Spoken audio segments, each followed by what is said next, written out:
இதுக்கான பதிவு. இது வந்து அலுமினிய பாத்திரம் கிடையாது. இதை பயன்படுத்திங்கன்னா உடனடியாக கேன்சர் வரும், கண்ணங்கரைன்னு ஆகிடும். இது அடுப்பில் வச்சிங்கன்னா தயவுசெய்து இது பார்க்குறவங்க யாரும் இதை வாங்காதீங்க.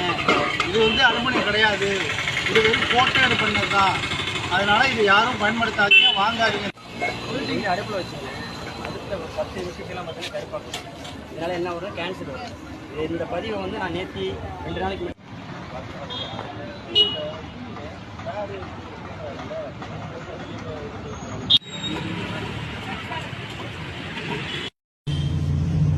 என்னாச்சு?